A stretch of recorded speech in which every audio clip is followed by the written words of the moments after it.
Hello everyone, this is just a quick video for you to understand how to navigate my classroom. So whether you're just joining us or you're just a little bit confused on some of the new layout, we're gonna just go over that real quick. So when you first get to my Schoology page, and I'm gonna use my Block 3 class as an example right now because they are ready to go. So when you first get to my page, you will see the schedule here that is for the week. Mine is wrong because it's showing there. So there is October 12th through 16th where we're at this week. If you keep scrolling down, this is where our meeting link is. Underneath that is the place where you'll always submit your process journal once we're done with a new one or an old one, and then you'll have a new link on there with directions for the new one, and the directions are all right with that too in case you needed them. Underneath that may be other things that are announcements or things that I really need you to do that week. So they're not in a particular day folder. They're just right out there because I need you to see it. So right now we're doing one-on-one check-ins. Everybody should be signed up for one of those. And that's what that's there for. Underneath that, you have the class daily folders. Now, as you can see, it says unpublished. I'm about to publish them. They'll be more colorful when they're actually published. But the new thing that I did is that people said, can you have like a checklist of things that we need to get done every day in class? So literally what I did was put the agendas on there for you so that you could see everything that, from start to finish that hour that you need to get done.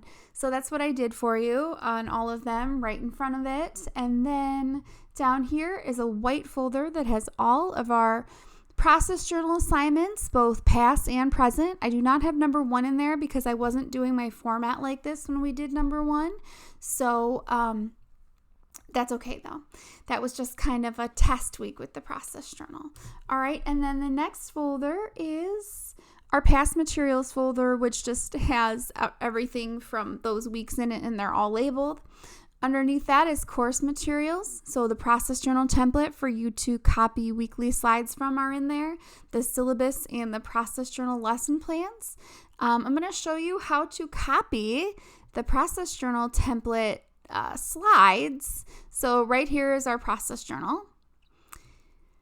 These are the directions for if you're just setting up your process journal. There's also a separate video for that on there too that I'll show you in a moment.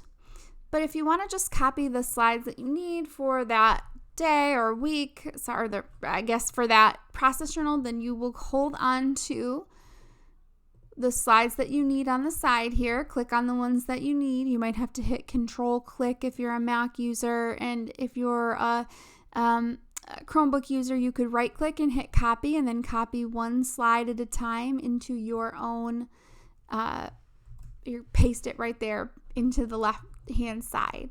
So that's how you copy and paste from the process journal template, and I will preload new ones in there.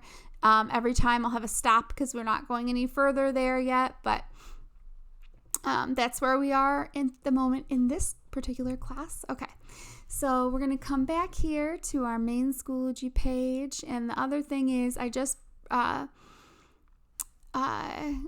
want you to see how our days are broken down. So I will show you our first day of this particular week. There's always going to be our class meeting slides for the week. So it says weekly class meeting information, October 12th through 16th. So this is the slideshow that I teach from every week. It'll be posted there. Directly underneath that, it says link to weekly lecture. I haven't published this yet, but there'll be a link there, and you can click on my YouTube video that I make that week about what we're doing during class that week, and that way if you come to class late or miss class, you don't miss anything. Here is a white folder underneath it. So these aren't actually numbered anymore. It's actually not going to say that. I'm just going to change that. They won't be numbered because all there will be in there is just what the slides for the week, the folder of the process journal that we're working on, and then if we have a critique that day, that'll be in there too. I'm going to try to keep it simple there. And then if you open up the process journal folder, you'll see all the directions at the top for it. And it's not as big as it was before. I think I made it a little too big last time. And then the presentation that goes along with the process journal. So that explains the entire process journal. And then underneath it, it'll be different for every process journal, but for this particular one, they're all just tutorial videos. So that's it. There's just 4 videos in here that you can go to watch, and those explain exactly what you should do, and I walk you through it in it and have you do it along with me. So you should follow along with these tutorial videos that I give. All right, so that's really how my classroom is set up, and I hope that helps explain it a little bit more.